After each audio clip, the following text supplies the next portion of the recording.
Okay, hello everybody. Great that you're here to Realities of Climate Change. This is a session I'm really looking forward. I'm quite nervous because here in this session we try to have glimpses from all over the world. So at this moment we are connected to South Africa, Ndoni, who just switched out of the picture, but you've already seen her. Welcome to South Africa. Great that you are here. A big welcome as well to Nazar. You see him over here.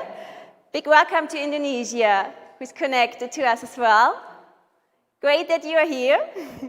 And a big welcome as well to Mariana from Peru, who's joining our podium today in person.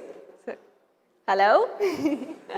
And a very warm welcome as well to Lenka, who's here from the Czech Republic, giving the European perspective, the Czech perspective on climate change. So we have 4 continents assembled here, and I think it will be quite interesting to see how climate change is working on the whole, or what's going on concerning climate change in our whole world. So in the first part of this session, I ask all the 4 speakers to give a short input, about 15-20 minutes. They all got the same questions in advance, and they prepared that you will have an insight on their specific situation on climate change in their specific country, region, or continent. The goal of this session is that we learn from each other, that we listen to each other, that we broaden our minds, that we see, okay, climate change, I know it's going to take place here in Germany, but it's very important as well to see what's going on in other places of the world. We need to work together on this problem, and that's why it's so important that we exchange on this problem, on this global level. And that's why I'm so lucky that all 4 of you are here. So, thanks again. What I would like to ask you, if you have any understanding questions, you can ask them right after the input of each person. But if you have questions and discussion points, I would like to ask you to keep them after all the 4 persons had their talk. Because in the second part of this session, we will have about 45 minutes where we can get into exchange with each other. So, that's already the very short introduction. I would like to ask Ndoni to start her talk. Just a very short introduction to Ndoni. She's a climate activist and climate scientist fighting to get the African perspective on the global climate change discussions. As very obvious to us, I think not all voices concerning climate change are heard equally at the moment, and that's a big problem we are facing. So it's very important that we get all different perspectives and inputs from other countries. So I'm very curious to hear what Ndoni is going to tell about climate change in South Africa. So your stage. Thanks that you're here, Ndoni. Thank you so much, Siv-Ann. Thank you so much for having me here today. I look forward to presenting a very engaging and hopefully it gives you some insights. I've got the questions, but I try to not make it as rigid as the questions, but to just draft it around my expertise as well. So I'll just start. Go ahead. Doing my PhD at Wits University here in South Africa, and my focus is on climate change and resilience and food production. So that's part of my focus. I should be done. Anyone that's doing postgraduate studies know that you're always almost done, but you're never done. So hopefully by the end of this year, I'll be done. So I have some results and just a brief overview of my research and how it links today.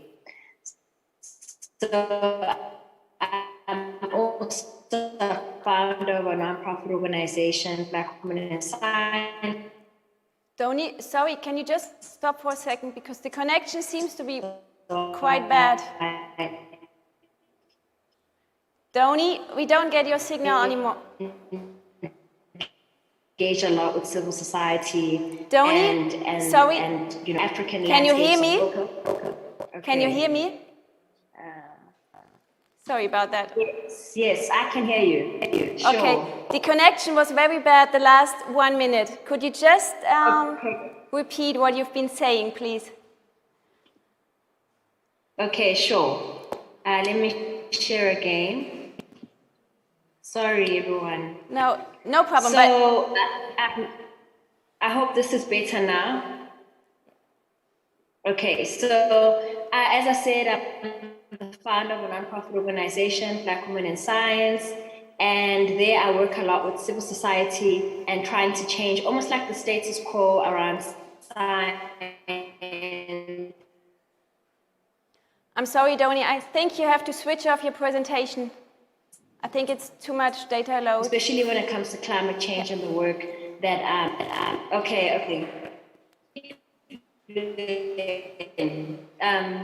And maybe we can just take it from there. Then I'll show some pictures where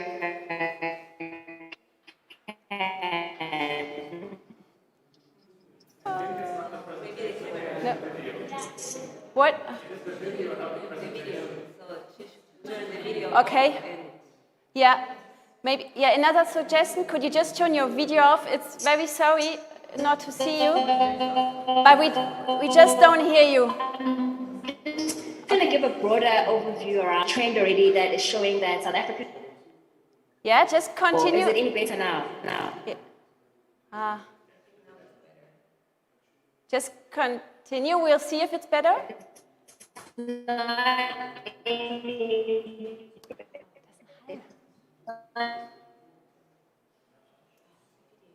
Yeah.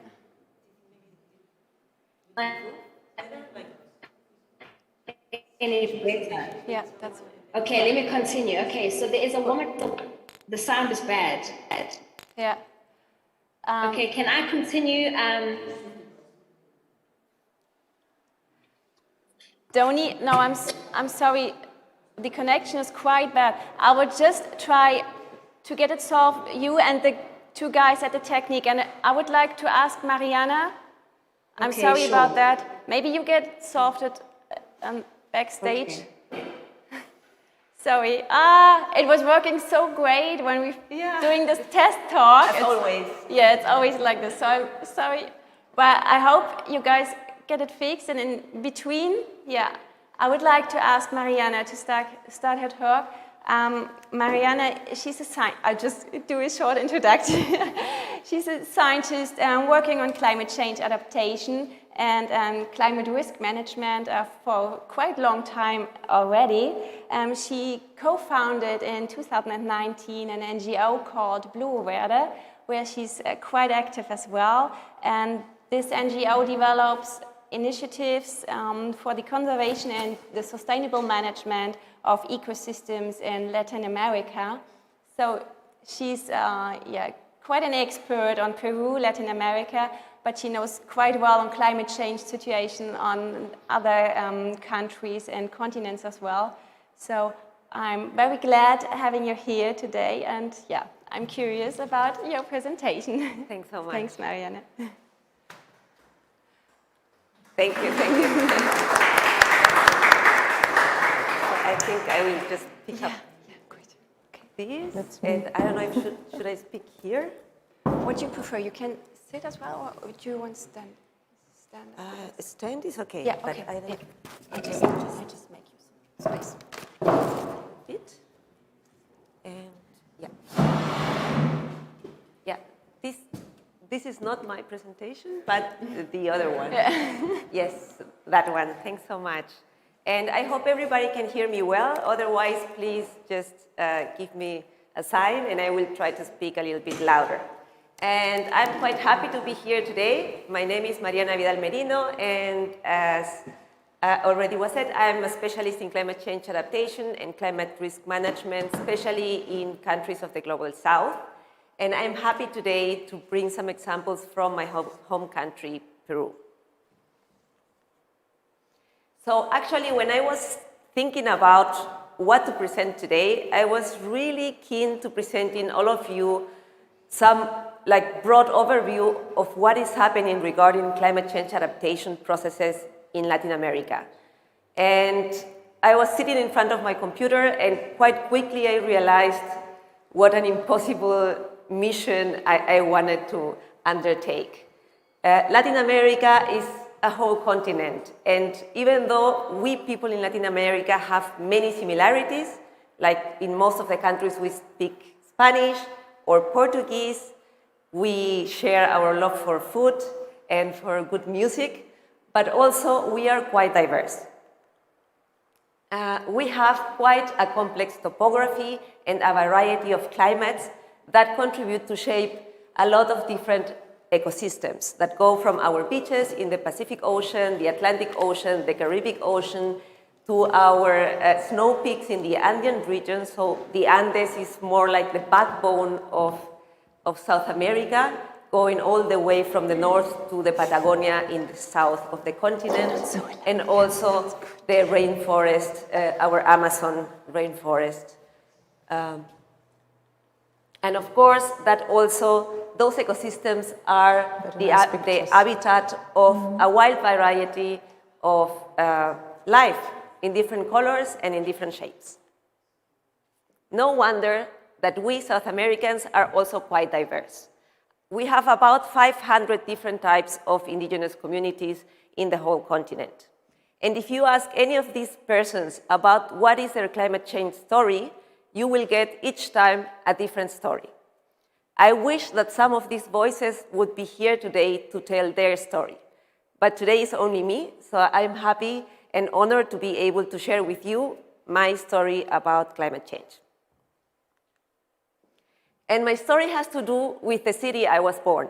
So I will be speaking today about Lima. Lima is the Peruvian capital of my country, Peru. It is a vibrant coastal city at the Pacific Ocean. It has almost 10 million inhabitants. In the whole country, we are 30 million. That is 30% of the entire population is located or is living in Lima.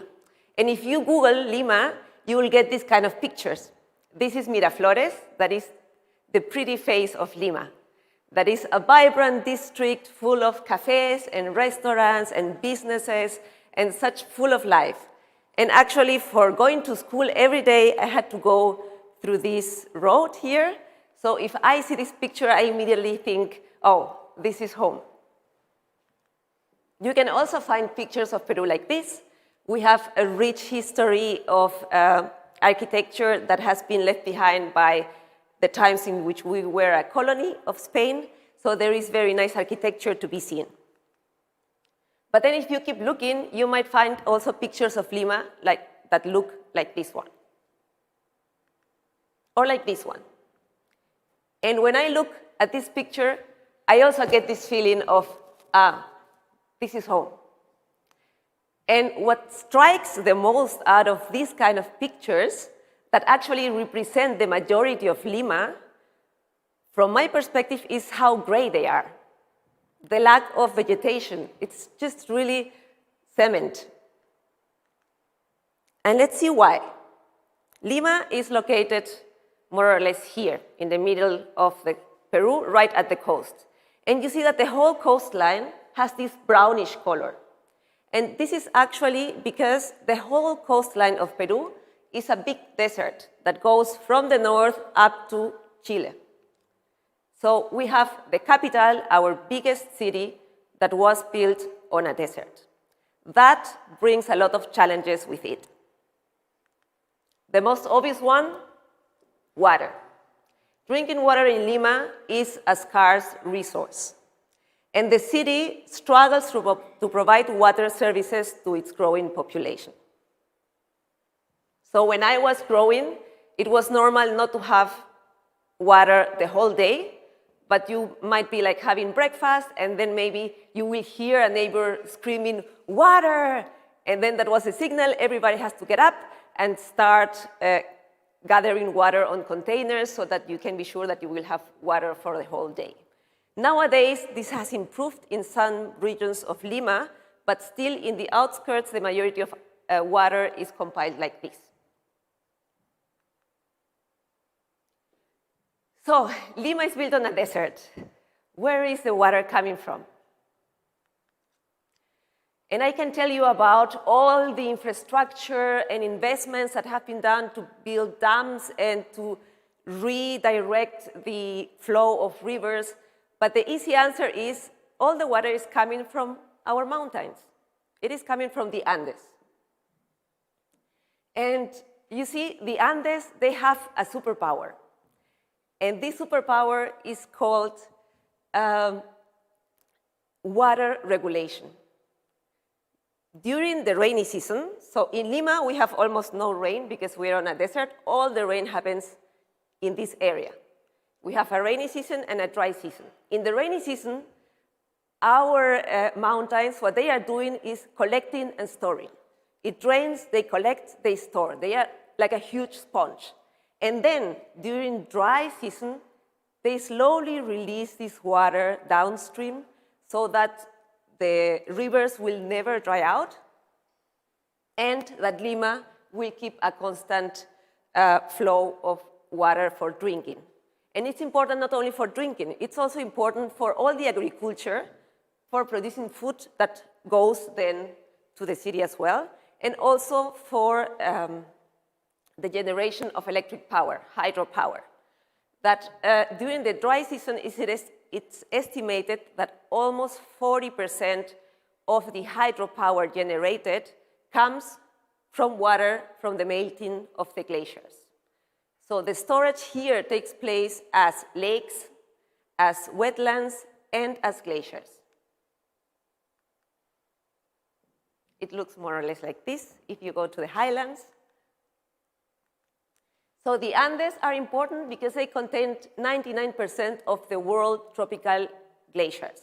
That is the biggest storage of drinking water, of potable water, is storage in form of ice in these ice caps. 71% of all those storage are located in Peru. And currently, in the Andes, not only in Peru, but the whole Andean region, through their snow caps, provide water to 95 million people, which is a lot.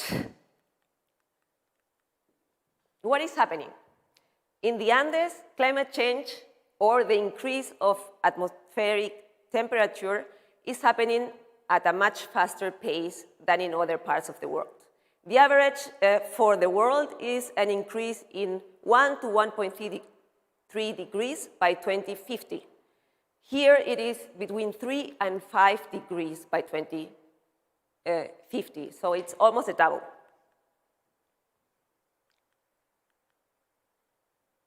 And we are losing our glaciers.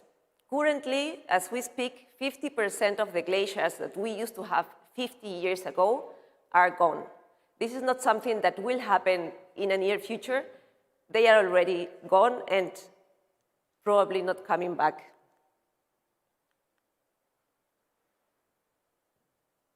So this has a direct impact, of course, on the drinking water that provisions the big cities like Lima. And how are we responding? In 2015, the water service provider of Lima, which is called CEDAPAL, implemented a tax, a user tax. That is, everyone that pays water in Lima as a user, as a household, they get 1% tax of water fees. This money goes to a common fund to support mechanisms for retribution of ecosystem services. In other words, this is a financial mechanism that goes for supporting the superpower of our mountains. That is, let's help our mountains to keep doing that they do well, to keep being a sponge of water. That was 2015. This year, in March, the first project to be financed under that scheme started, which was a big event with 3 ministries and the local communities. And the idea is that this project will be implemented together with the local communities in the upper part of the watershed. It's a little project. It's happening on a specific micro watershed, Milok, and it will include activities like the conservation of wetlands, rehabilitation of traditional water structure, reforestation, among others. The budget is around 850K, and 1/3 of these funds are going for paying or for generating local jobs, which is great. We cannot aim at conserving ecosystems if we don't work hand in hand in enhancing the livelihoods of the people that live in those ecosystems. So it's one project that took 5 years to come to life. The good news is that this is the project, this in lila one, but these other colors are projects that are already in the pipeline and about to get started, all for protecting the Andes as ecosystems. And here you have Lima. So some takeaways.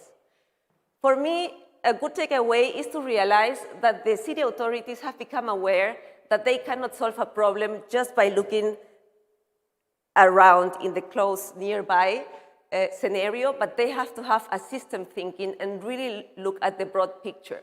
And finally, they are looking up into the mountains and realizing we need also to take action there in order to adapt to climate change. The second one is that they've decided to take action by having concrete financial schemes to allow financing these type of projects that are required, not only in Lima, but across the whole Andean region. And finally, the bad news is that it is too slow. The whole scheme has taken like 7-8 years now for one project to come to life when we are needing these kind of projects in the hundreds. What will happen in the future? More investment is foreseen in these kind of projects that support the ecosystem services of the Andes, which is great. It won't be enough. So Lima is also looking at our oceans. The first desalination plant was finished building this year and will probably in the next month come into functioning, which is quite polemic because it has also kind of strong environmental impacts of salinization of marine ecosystems. And the future of water supply for Lima, my city, still remains uncertain.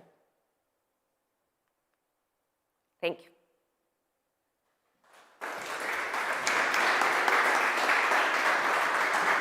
Thanks a lot, Mariana.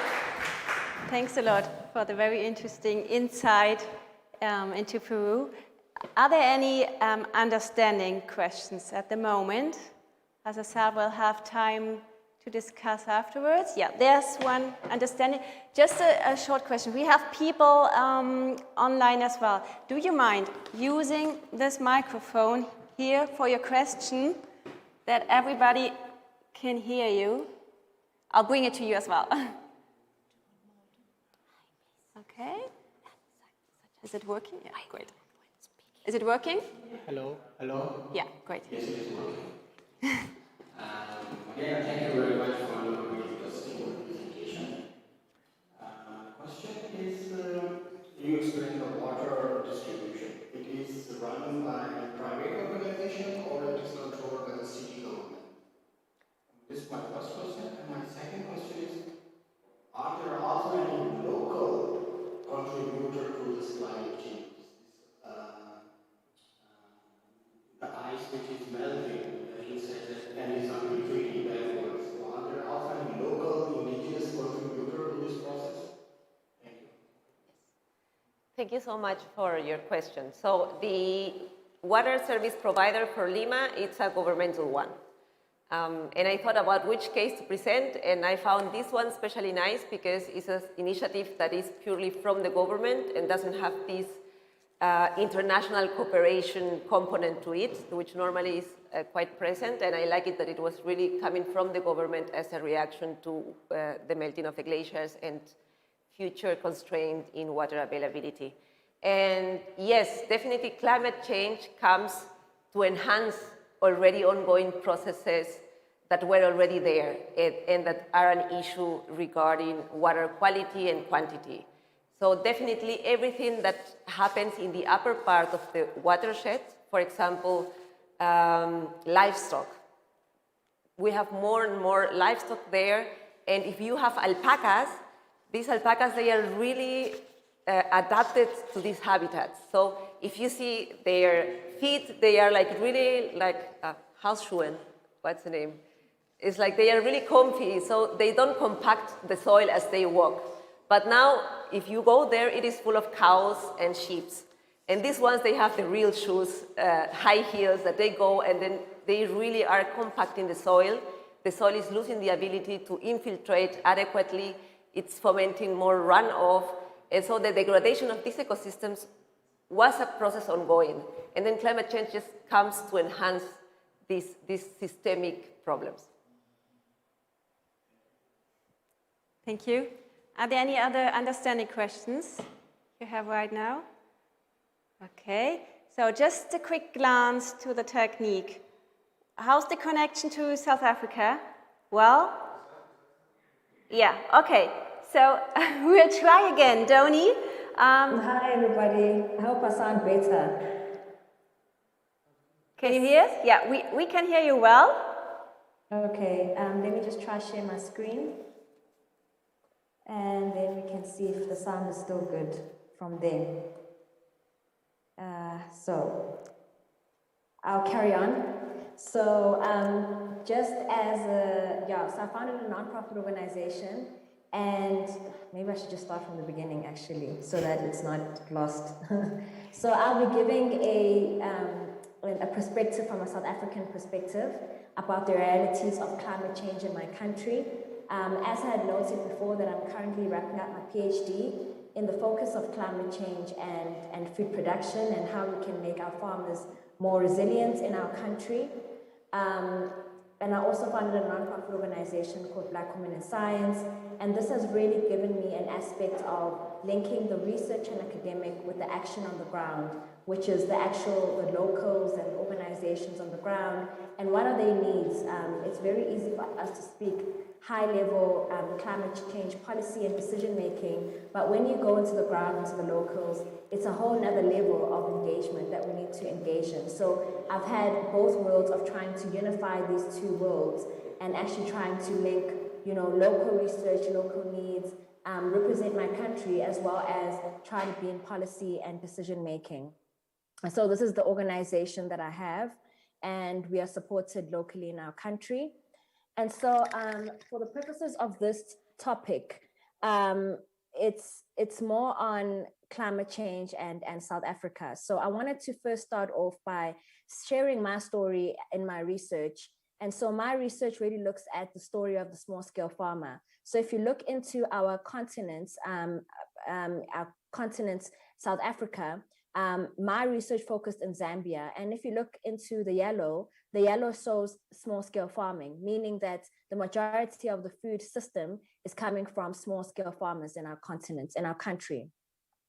And so the data-wise, small-scale farmers, 80%, it sounds like a great number, but when you look into the pictures on, I don't know if you can see my mouse, on my left, you can see the type of farming that is actually going on, the practical farming that's going on.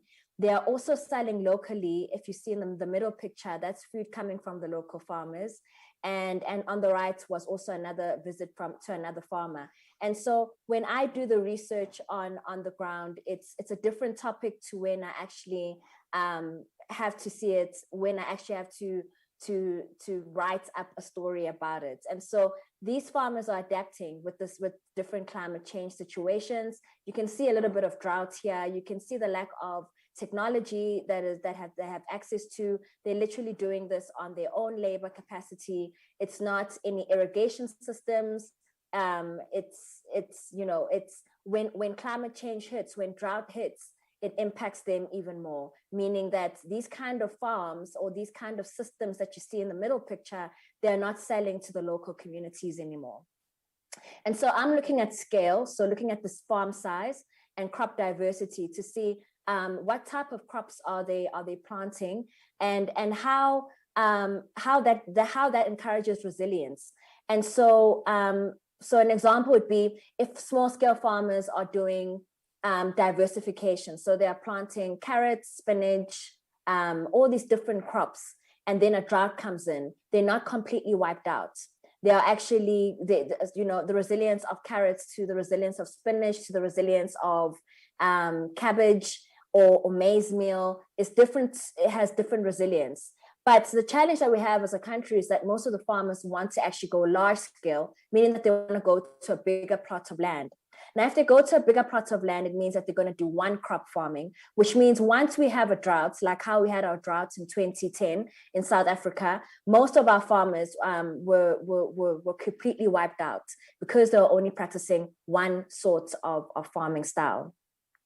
And so this is the picture of our African landscapes showing the different, diversification that I just love this picture, just to showing the different landscapes that we have in our continents. And so my study really looks at large-scale farming, low diversity, monoculture, meaning that they're only doing one crop. So they're only doing maize. So when there's a huge flood, when there's a huge drought, they're completely wiped out. Then you look at small-scale farmers, high diversity, polyculture, meaning that they're doing multiple crops in their plot of land. And this is resulting to a higher ecological security. And so we are trying to do these kind of methods in making our farmers more resilient to the changes of climate change.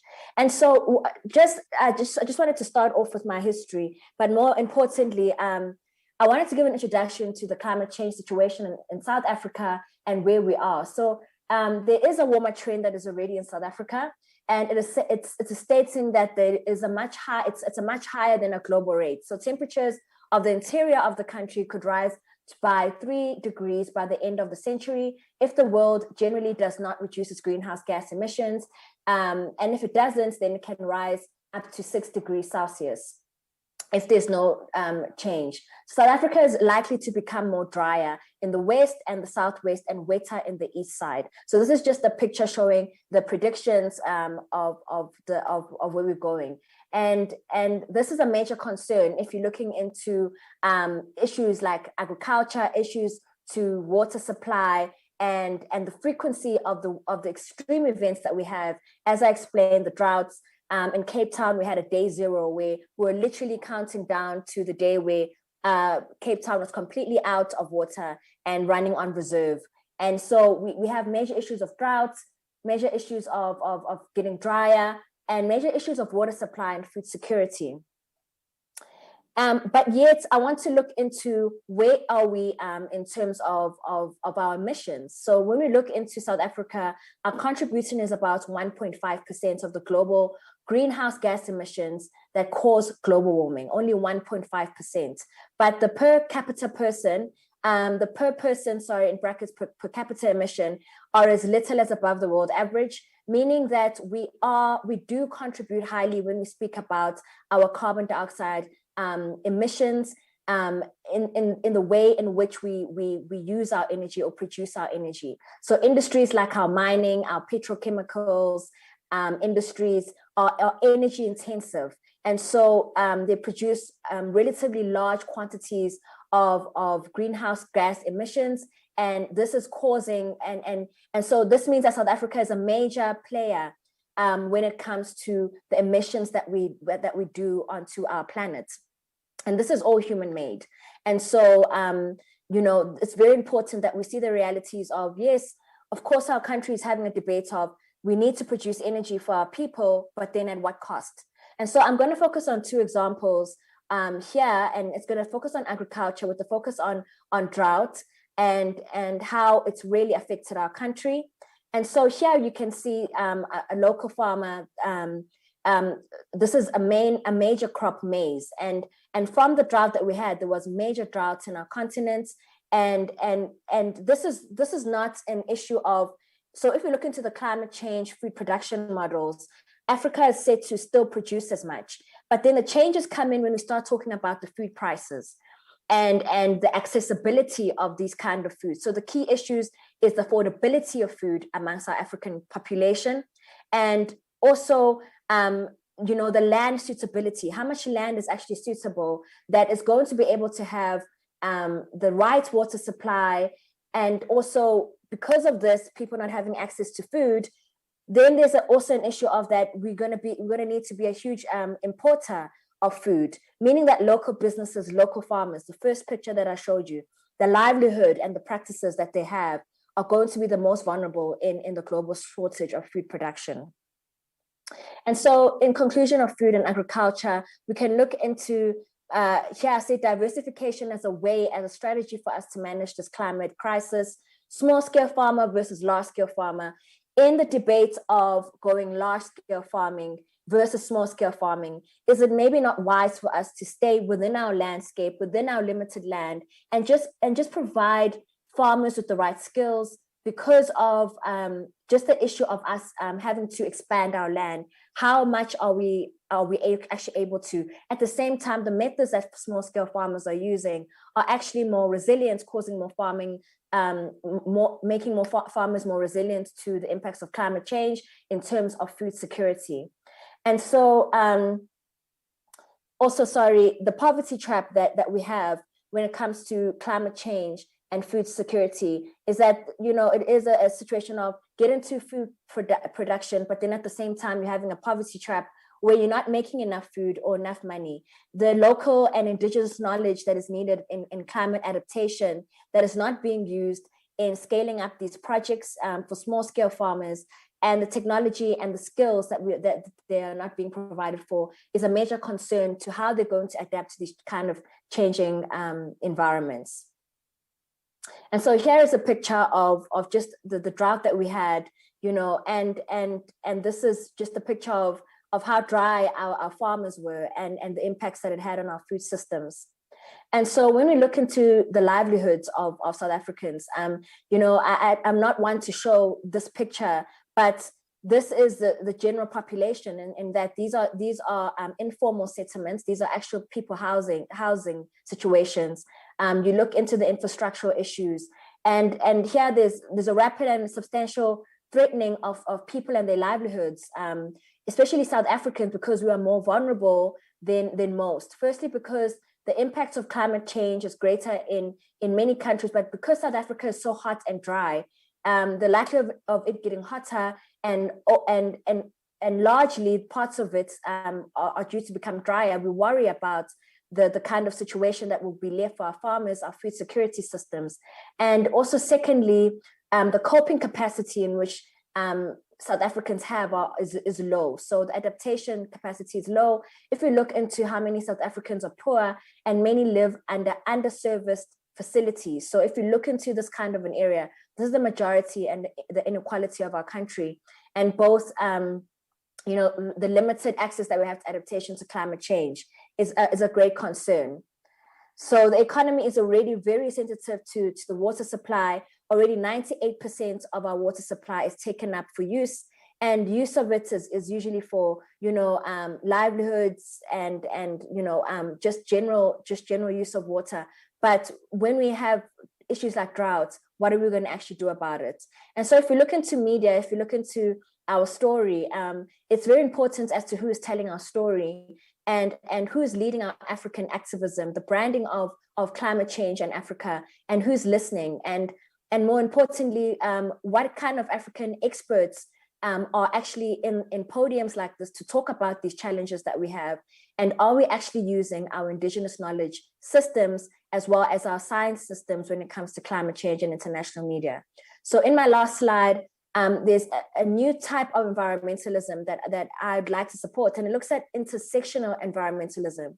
And this looks at not just us talking about climate change and food security and water scarcity at a high level, but actually being aware that for me to actually reach impact and action on the ground, I need to actually understand what these people are going through. So if I take you back into this picture and I go and I say, look, climate change is going to affect you by this amount of degrees. This person's going to look at me coming from this household and say, I don't have food, I don't have electricity, I don't have water. And so for me, it's how do we interact? How do we combine both activism and climate change research, as well as making sure that it's not so westernized, that we are aware that most of the population in Africa are living in these kind of situations. Thank you so much.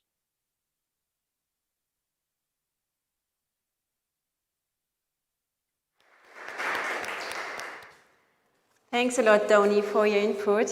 Very interesting. I had to think, because you were just talking about that we need to tell our stories and that it's very important to be heard. I just had to think of the movie, The Great Green Wall. I'm sure you know it, which to the audience, I would just like to repeat it, which is a very good film when you want, which really tells a very interesting story on Africa, about Africa, will link to climate change. So I suggest very warmly to you to watch it afterwards. Thanks a lot, Ndoni. Are there any understanding questions you would like to ask her at this stage? So far not, so okay. Everything was very clear. Thanks, Ndoni. I would like to continue then, before we start into the discussion round, with Lenka Hajková, who's here, as I already said, from Czech Republic. She's a scientist on biometeorology and working at the Czech Hydrometeorological Institute for more than a decade. I think, sorry. So I'm very proud that she's here today, that we can listen to her input. I've been working with her together as well. It's quite a long time ago as well, when we've been working on the regional climate change, Saxony and the Northern Czech Republic, which was a very interesting and fruitful work, and where I myself experienced as well how important it is to exchange with other countries on the topic of climate change. So, Thank you, for you. Thanks, Thanks, Lenka. So, good afternoon, ladies and gentlemen. Hello to everyone. And thanks, Siv, for invitation to take part in such a kind of action. It's perfect how it's connected together all over the world. And as I saw the first presentations, I feel that we have the same problem. The problem is water and agriculture, because we need food and we need drink, and it's all over the world. Yes, I have prepared such a quite a long presentation, so I try to escape a little bit faster. I want to know how is the feeling about the climate change in the Czech Republic mainly, and the adaptation in farming and the governmental financial subsidies. What is changing during the last 10 years, because I feel that these last 10 years, since we have finished our project of the,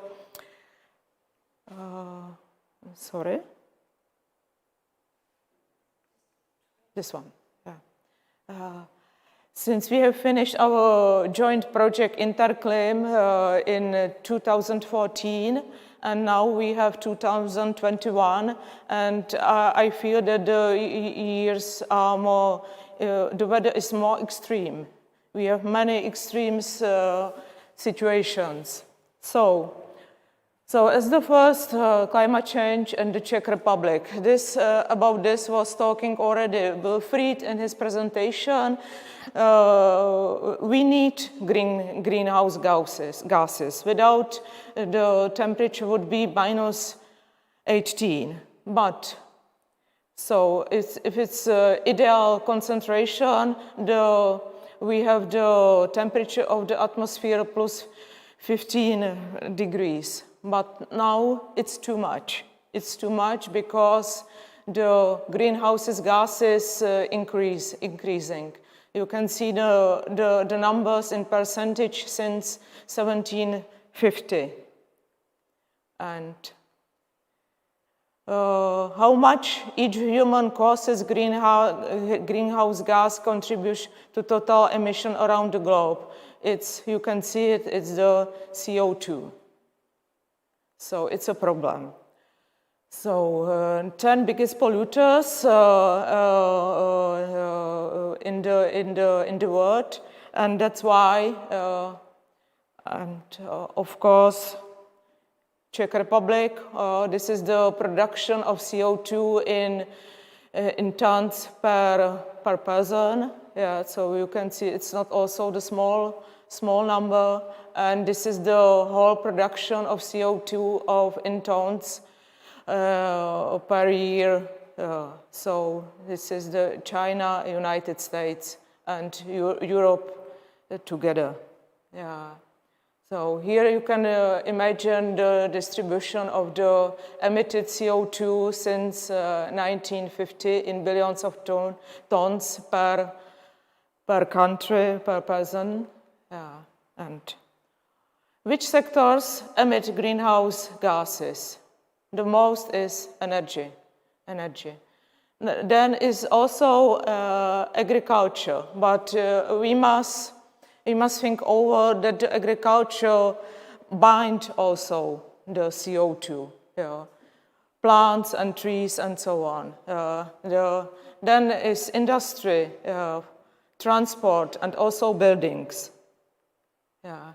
And here you can see the number of CO2 in May 2021. When I went to school as a child, I remember that this number was about 330. Yeah, so, and now it's 20, 30 years later, and the number is changing. Yeah. IPCC activity, it's the intergovernmental climate change protection. So this is the temperature, it's the deviations from 1961 to 90. So here is our king, Charles IV. And you can see that from 90s, the deviations from the temperature on the northern hemisphere rapidly increased. Yeah. And this picture's just till 2000, so now it's not much worse. Yeah. And the year 2020 was the hottest year from all the years. Yes. Yeah. And here you can see the situation in the Czech Republic, how is the temperature increasing. Yes, in 2020 we have the average year temperature 9.1, and this is the precipitation, and you can see the precipitation, it's nearly the same, the yearly amount, but the temperature increasing, and that's the problem, because the evaporation is much bigger. We have hotter weather and the same amount of the precipitation, and that's the problem. Here is examples from Netherlands, and this year it was very hot in Mexico. This is from June this year, and also in Canada. So it's a terrible temperature. It's like in the Death Valley in the United States. And the people must live there. Yeah. And here you can see the hottest years from 1880 to 1919. So 2020 was the warmest year in the world. Yeah. And as you can see, the names of the years. So it's the years after 2000. Yeah. And also plants changing their behavior. Yeah. This is the beginning of flowering of apricot for the period 1961 to 2020, and it starts to bloom 14 days earlier. And it's a big problem, because then comes the spring frost, and there is a big damage on the harvest. Yeah. And in this chapter you can see the damage extremes in the world. That's meteorological events. it's increasing, and hydrological events, it's also increasing, and climatological events. So it's a problem all over the world. And as I talk about the IPCC, so in Paris, they told that we must stop at plus 2 degrees, yes. And here you can see the climate scenarios. This is the worst one. This scenario is when we didn't stop the CO2 emissions. And this is this blue one, when we make it lower or stop CO2 scenarios. And you can see that if it's the 2 degrees, then in 2050 there is a problem.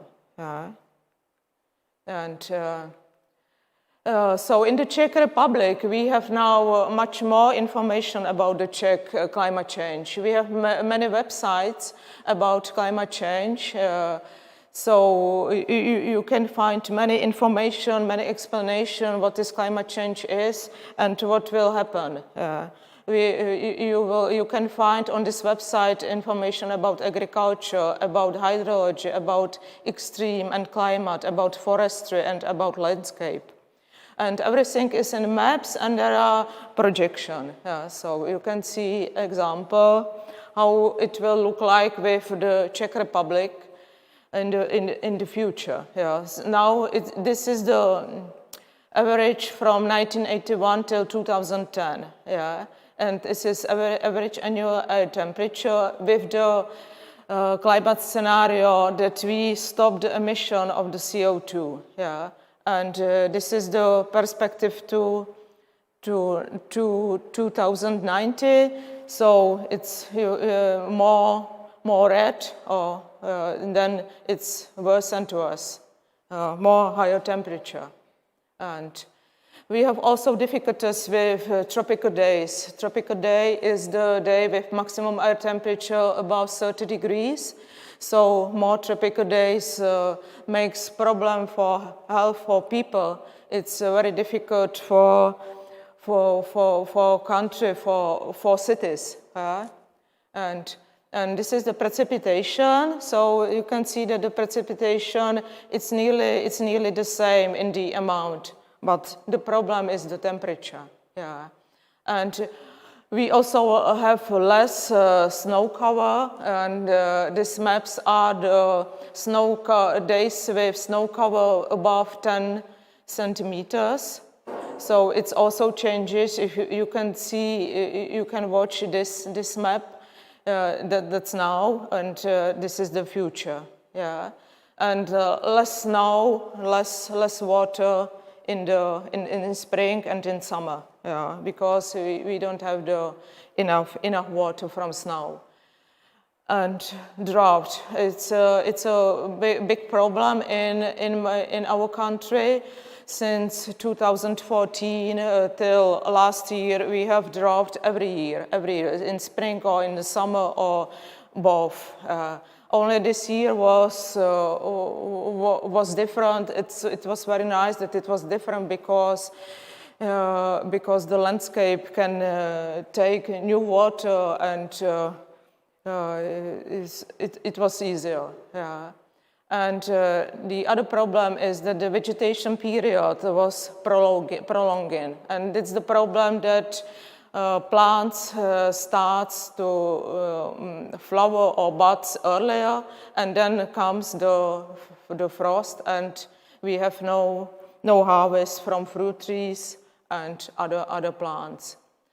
This is the problem. Spring frost after the days, 5 days above, which have temperature higher than 10 degrees.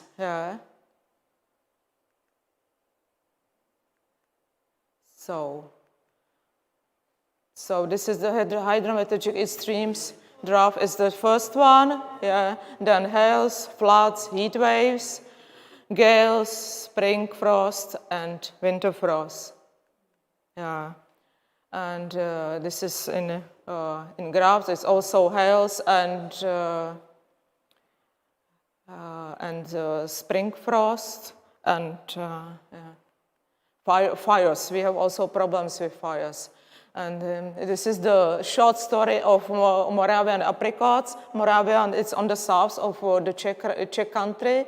So you can see on the 28th March, buds open. On the 3rd March, it was full flowering, and then come frost, -4 degrees and -7 degrees, and everything was damaged.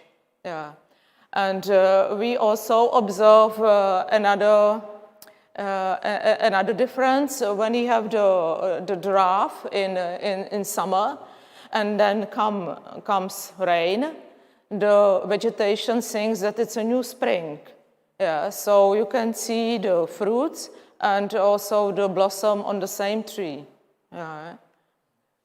It was the same in this is the picture from the 1st December, yes? So it's also rain. We have many difficulties with torrential rains. In the whole amount of the precipitation, we have the same, but the distribution of the precipitation is different. Sometimes somewhere is too much water and somewhere no water. And I feel that it's good that also the media take attention to climate change. So in 2017, they wrote that there will be no apricots, no apples, no cherries, due to spring frost. In 2018, extreme drought. But we can see also something positive on the climate change, that the vineyard was very good.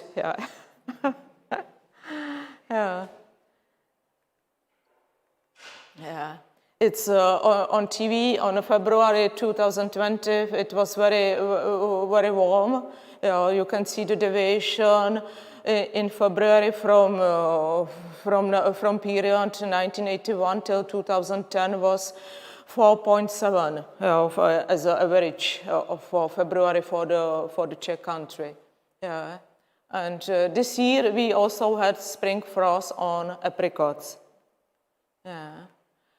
And another problem, bug beet calamity in the Czech country. So you can see where are damages, and after the 2018 and 19 was very bad because this bug beetle likes higher temperature. So higher temperature, more generation, and more damage on the forest. So this in numbers, what foresters had to take away from the forest, total extractions and incidental extraction. So in 2020 it was all 100%. And you can see it. And this picture is from it's not from the lowlands, it's from the highlands, where the forests were always good and healthy. And it's a situation after this bug beetle damages.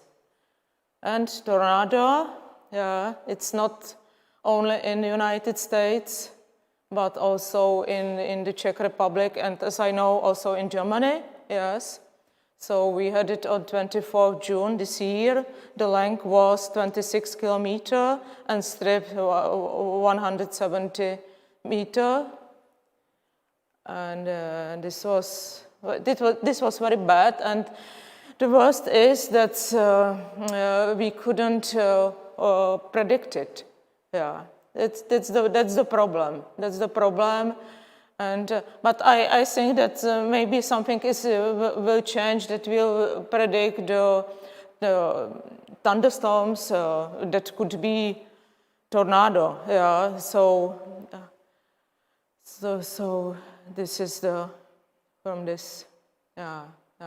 So what are impacts of climate change and consequences? That the change its extent of glaciation. Wilfried also talked about it. Sea level rise, more weather extremes, drought, flash floods, tornadoes, fires, erosion, losses of lives and property. and problems on agriculture, forestry, and ecosystems. This is the 5-meter inundation in Europe. This is the prediction. So we found out the changes in biosphere, in vegetation zones, changes in pest distribution, risk to food safety, to have enough food, and changes in field crop yields due to spring droughts. And from this report, they found out that the ecosystem that were in Egypt near 1950 are now near Italy. And in few days will be the new IPCC report, the 6th one. I feel that the political approach has changed, and also the society approach has been changing. Economic adaptation, we have a new insurance for agriculture, on drought, on floods, on health, on gas, and many research projects. The first one was Interclaim, and now we have some other projects. So it's fine that our government support these projects and that we have financial subsidies for this. We have also agrarian chamber that it's an important tool in agriculture management. We have many new websites, and we take lectures, seminars, training, social media. And I think that important is education.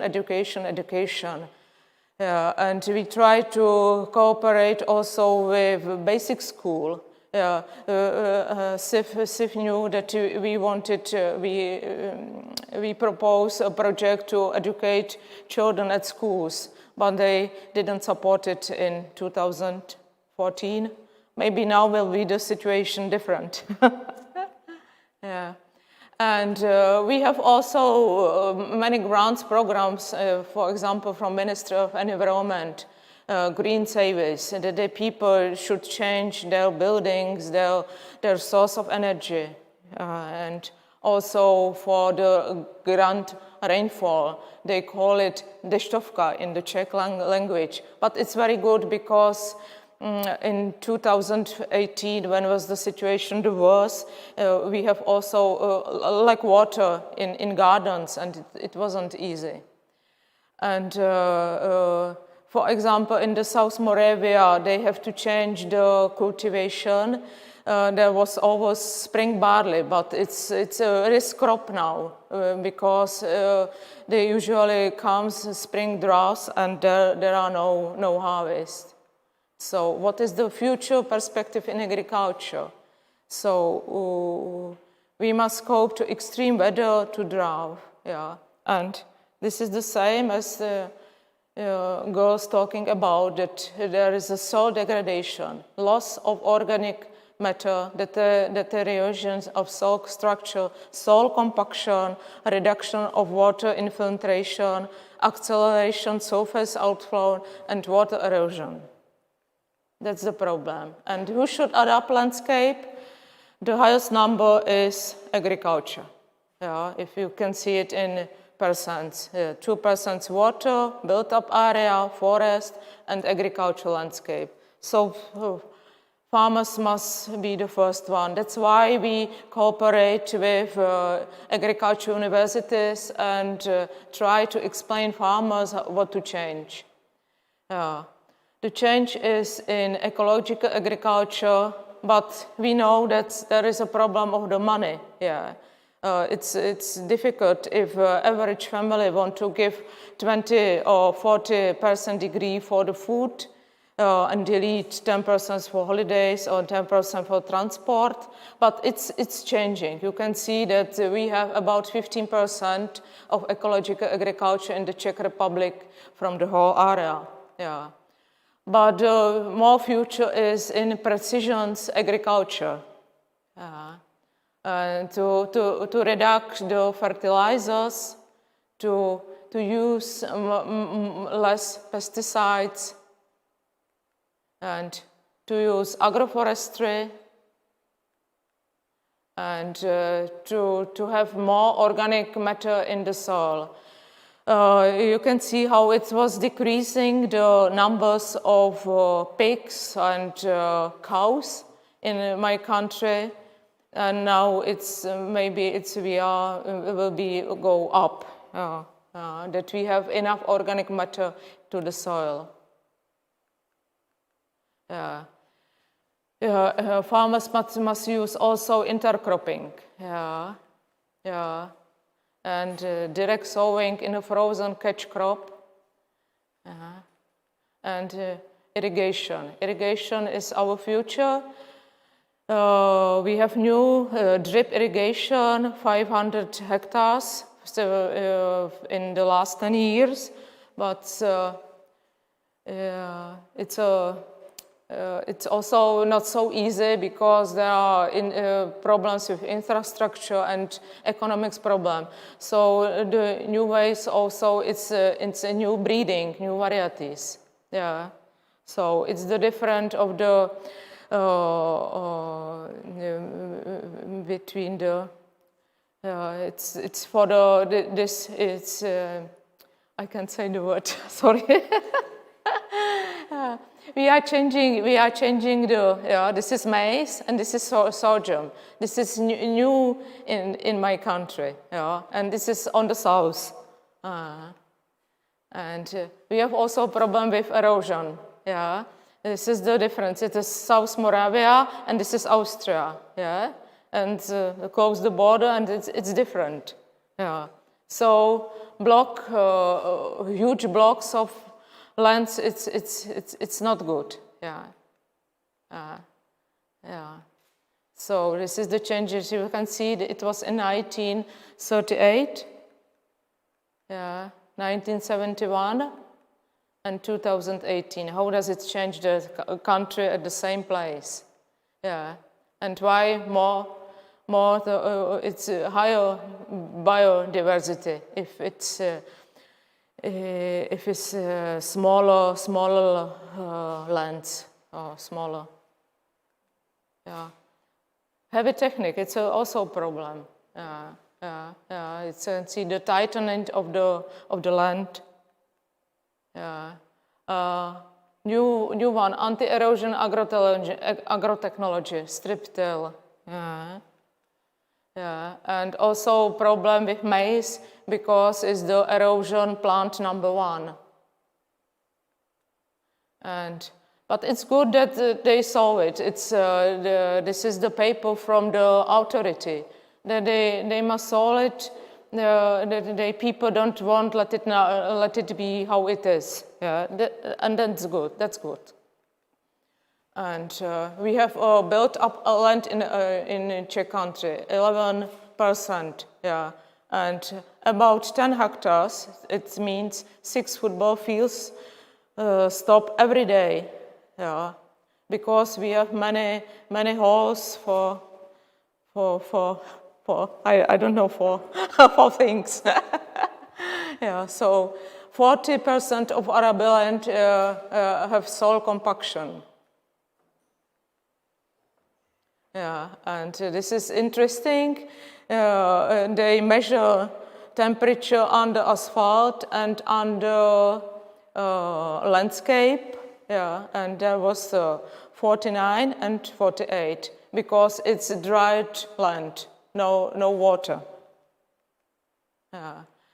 And we got some compensation, farmers, but you can see that also our neighbor country, also the farmers had to get compensations for the drought in 2018. And this is interesting. If you have the quality, healthy soil in our country's Chernozem, it retains 300 millimeter of water. Degradate is only 50 millimeters. So if you have drought in spring, so in the good soil, the Chernozem, retains 3 months without water, but the degraded only 2 weeks. And because this is the surface erosion wash in our country, and this is cadastrates with drying soils. So in the south and also here in the North Bohemia, and this is the critical points with risk of property to gem damage. Yeah. And as I thought, this is positive wine quality growth trend. There are more sugar in wine, so one positive. So important is to cooperate, state administration, science, education. It's necessary. It's really necessary. But we have many websites that people can find the information. So I feel that it's better. So thank you for the attention.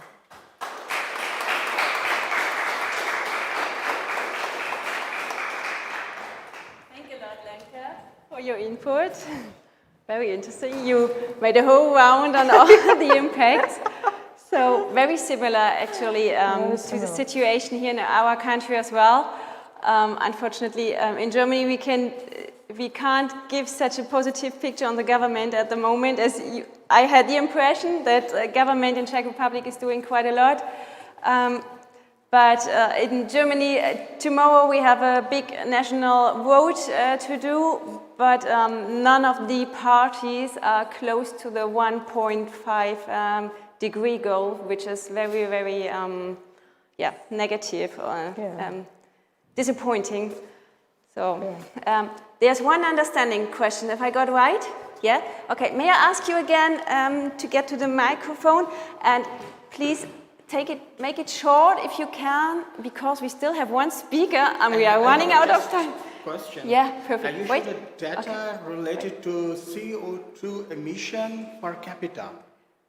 Can you just repeat the question, because the micro is not on yet? No. Have you got the question? Do you hear me well from here? Okay. So my question is that you show the data of CO2 emission per capita, and I find it from different data or from the World Bank. So I want to make sure if it is per capita or it is in absolute term. CO2 data. The CO2, you were talking about the CO2 data? Yeah. When she stated all the countries, like China, USA, okay, is it per capita? At the beginning At the beginning, yeah. It was per habitant. Yeah, per capita then.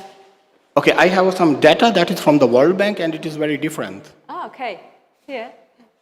Would you like to see? You got can show me. Yeah. Maybe I don't remember how it. I think we can exchange on it afterwards as well. Okay. But a very interesting point as well, because very often China shows exactly. up at the This top. is very political. Exactly, right? because this is one point you were just mentioning. The other point is whenever I turn around one device I have, it's made in China. So a lot of the CO2 emission in China is actually done for me, for instance, or for someone else living in Germany or Europe. So that was just my question. Yeah. Okay. That's an interesting discussion. Thank you. Okay. So thanks a lot. Thank you. We still have Naza from Indonesia waiting to give his input. Hi again, Naza. I hope you're still there. Great. Just a quick introduction. Naza holds a master in international management of resources and environment. He has been working for several years for the GIZ, so the German Society for International Cooperation, and he's now involved into Saxonesia consulting in Indonesia. So just a quick introduction. So stage open for you.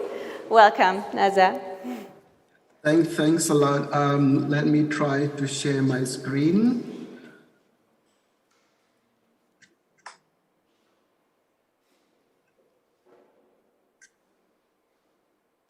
Okay, we see it. You see? Yeah.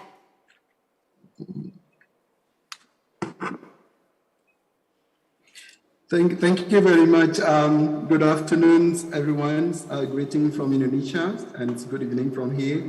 I'm very pleased to be in seminar, and so I would like to thank Umundu Festival again to have me and to share this interesting, important topic. And I feel lucky that I speak in the last round, because like everything is already covered, and was like the thing that I will go later is about flood and agriculture, food and water, that already mentioned by Mariana earlier, and also Ndoni and also Lenka mentioned about agriculture again, yeah? And what's interesting, the new information for me that I didn't know that wine was a good from the climate change. My name is Naza, I'm from Indonesia, and I'm climate policy specialist, and right now I'm working on some climate change adaptations and also disaster risk management. And I feel that our background, like all speakers, quite similar with adaptation climate change background. I studied, as mentioned earlier, that I studied, I did master in TU Berk Academy Freiburg, and where I met a few friends from Indonesia. We founded an environmental consulting company, Saxonesia, which means Saxony, Indonesia, and Saxonesia Consulting. So my work is very much at the higher levels, as Ndoni mentions, the policy levels, to develop a strategy and policies. But today I would like to see, to show or to share some action at the ground. And hold on. And Indonesia is very vulnerable to climate change and also disasters. So the country is an island country, and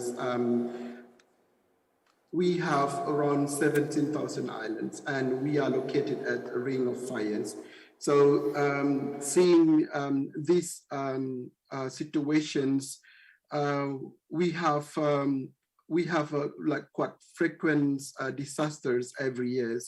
So like this year alone, so we have already like 1,600, more than 1,600 disasters for this year. And most of the disaster we have is a flood. So like some people here in Indonesia, we say that we are supermarket of disasters, you know, because we got many different kind of disaster every year. So we have like tsunami, earthquake, and flood, and also typhoon, which just happened a couple months ago. And but I mean, like in disaster risk management, we say that Indonesia is a lab for disaster, where we learn how to mitigate and how to manage the situation and to get our people better. And these are related to what Ndoni mentioned, is to improve the coping capacity for our people. So, and this is here, and later I will share like two stories related to the environment, and this is more about community development. And beforehand, then, as I said, like I like this to remind us again that the flood is actually, it's not only happened in Indonesia or only happened in South Africa or Gambia before, but I mean, like this remind us a couple months ago, this is what happened in Europe. And in Indonesia, quite the same as well. And these are like recent situations where when this climate-related hazard happens, and always people living like the most vulnerable people, they're low to the poverty line, they are the most like affect the most. And this is not only in the city, but also in the rural area or close to the rainforest area, where people got affected regularly by the flood. And here I want to bring this like the main cause of these flood disasters. The first one is we got like rainfall intensity lately. I really remember when I was a kid, when I went to elementary school, my teacher always said that we have wet season and also dry seasons. And my teacher always repeating to the student, the wet season is always happen in bare months. So it's like September, October, and, November, December, that is the wet seasons. And now I feel like even July, we have this like wet season, like July, we have like tremendously rainfall. And another cause is the deforestations. Indonesia is the same after Latin America, that we have a quite large of the rainforest. So deforestation is main cause as well because of these rain seasons. The rain falls quite heavy, and then the rainforest can't capture all those waters. And this is real issues, and this is how to say, it's not only like a global topic, but also like an issue in the countries where people really scare and then worried what is going on with the rainforest we have. So see, as people react, and of course, like globals, people shouting for the climate issues, and we also the same in the countries. People are protesting, and even though now it's getting less, but still that is issue that we are facing at the moment. So today, as I said, I would like to share two stories. I hope I can manage with the time. I will go quite faster. And this story is the one that I follow lately, and it's very interesting to see. My work is very much on the policy level, designing policy and a strategy for climate change adaptations in the countries.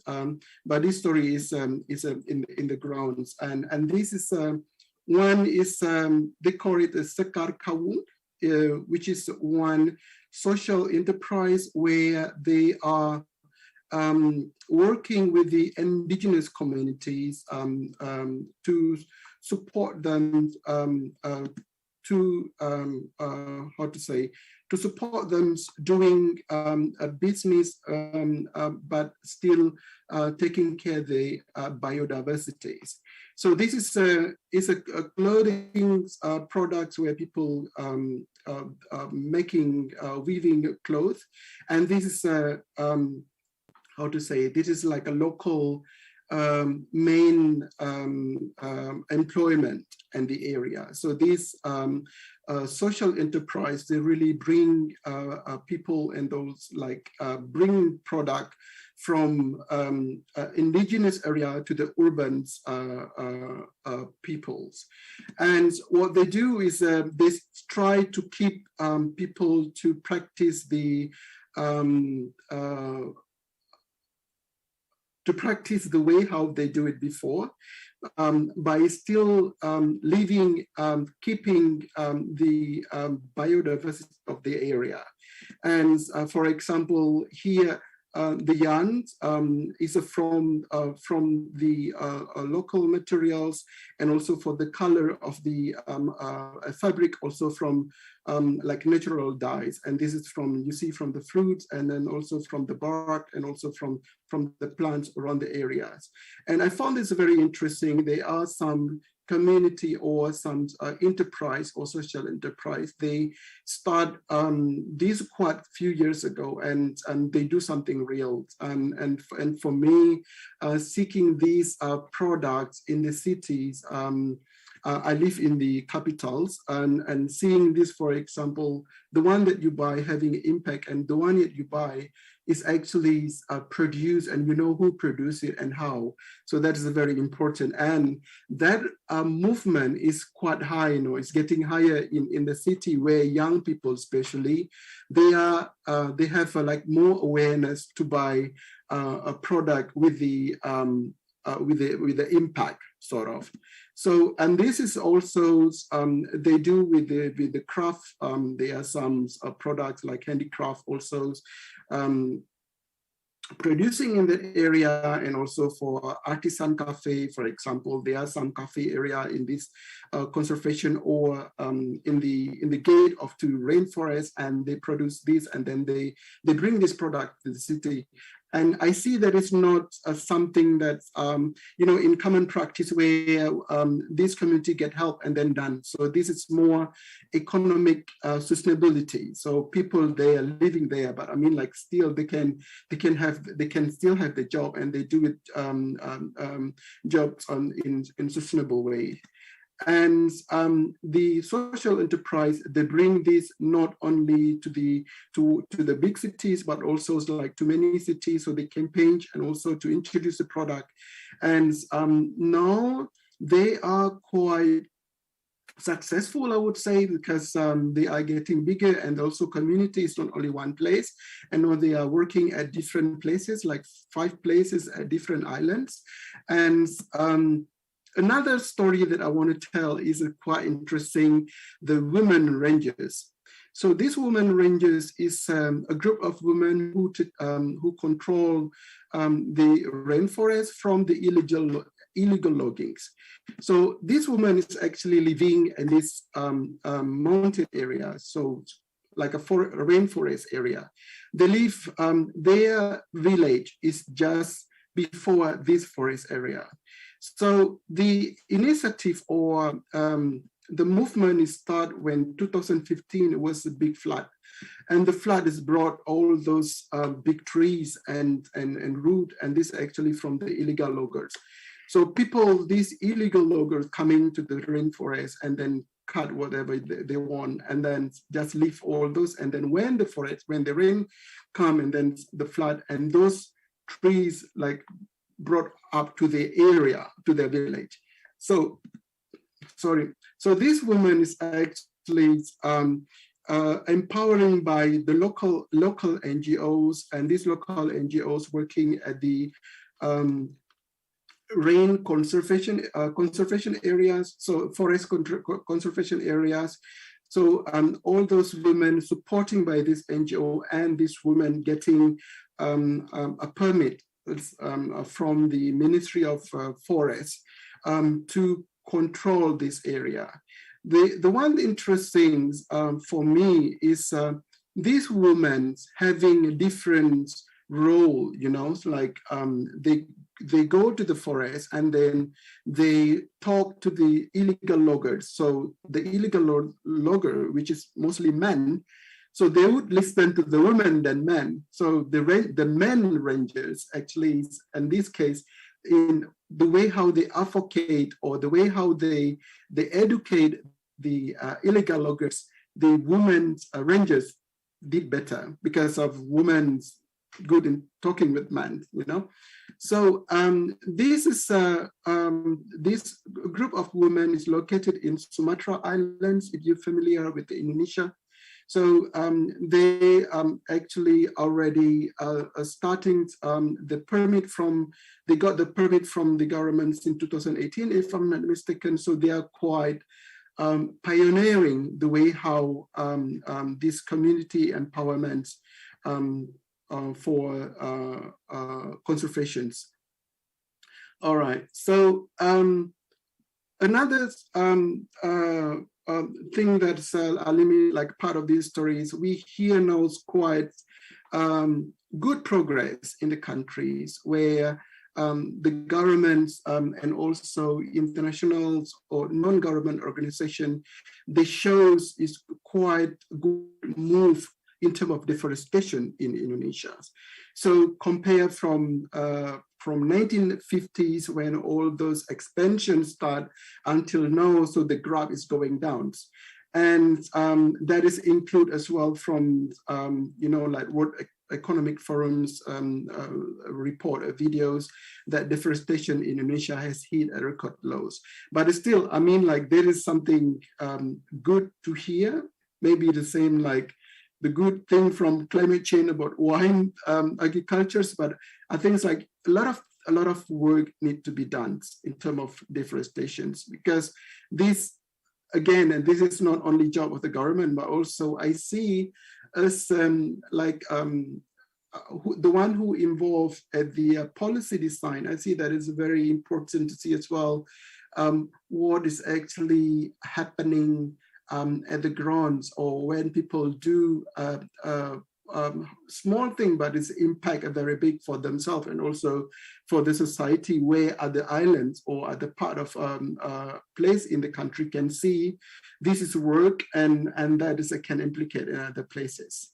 So thanks a lot for listening.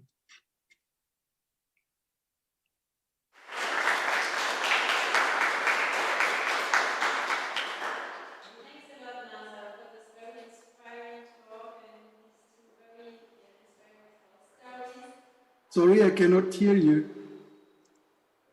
Sorry? You cannot hear me? Okay, the battery is low. I just don't talk slow because we are actually ran out of time already. I'm very sorry. I have lots of questions still to ask, actually. These two women are going to stay here. We're going to have a workshop afterwards. So I will.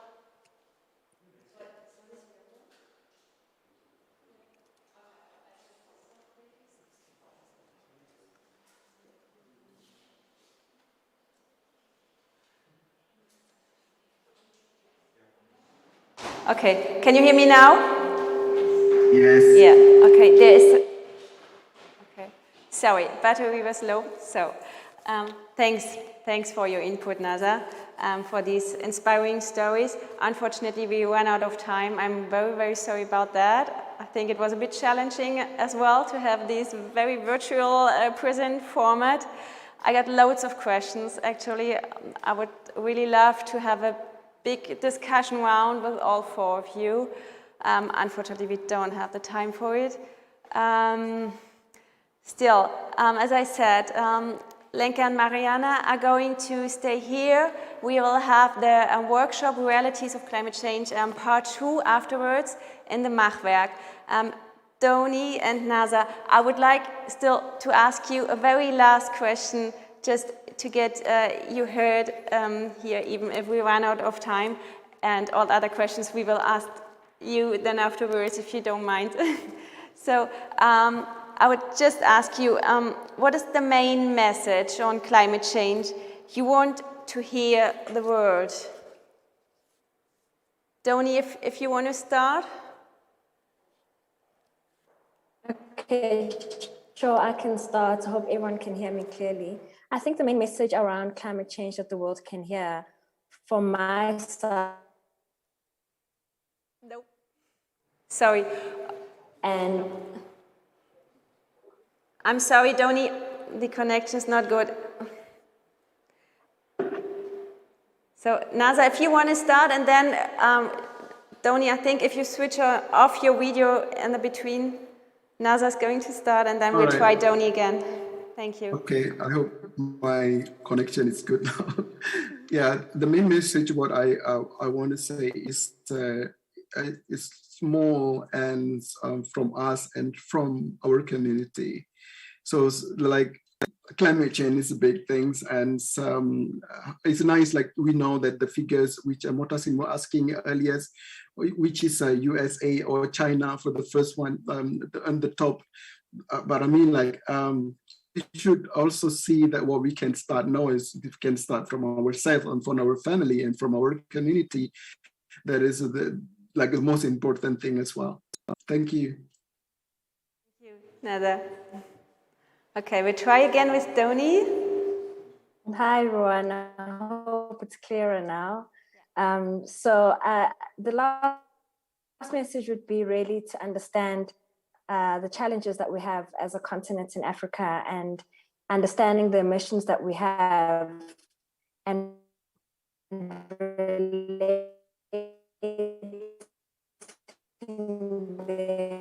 Sorry, Ndoni, we don't hear you. I'm very sad, but yeah, the connection is too bad. Sorry about that. Okay, maybe if you two of you want to finish with a sentence each and just something as well, or a message you want to spread to the world concerning climate change? Yes, so maybe just to add that I kind of echo what was already said. It is time for action, and it's time for action now. And I keep hearing like, oh, the government should act, or the power is in each of us. And actually, it is time for all of us to stand up and jump on the same boat together. And there is no right place to start. So grassroots approaches for innovation and climate action should be there, but also the government should acknowledge their own responsibility and role in solving that issue, as well as NGOs and businesses that nowadays have so much power. So yeah, I just kind of invite everybody to join this climate movement. Yeah. Thanks, Mariana.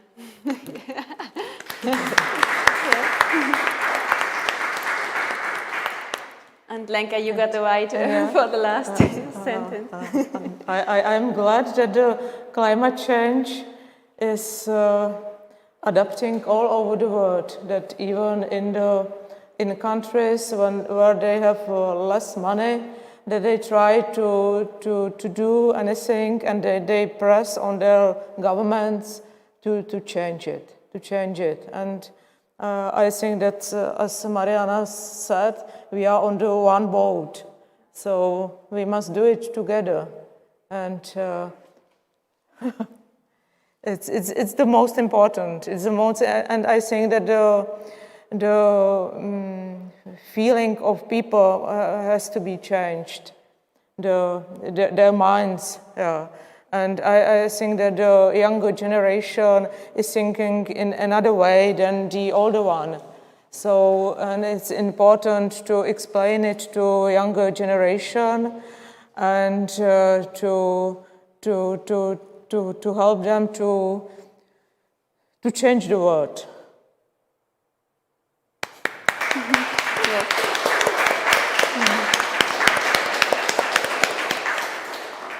Thanks a lot, Lenka, for these words. That's actually as well why we chose this picture of a big boat, which we have to change direction while the boat is still moving. So this is a very good picture you just made up here. We are all sitting in the same boat. That's why we have this conference with 42 different continents here, and I hope we will repeat it quite soon and to exchange on this topic much more often like this we did right now.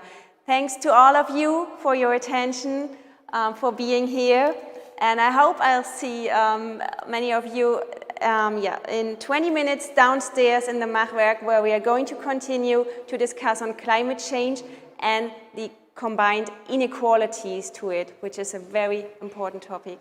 Thanks.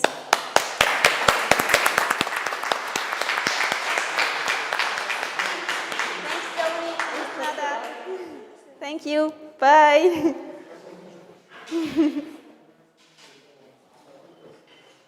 Oh yeah, I'm sorry. I really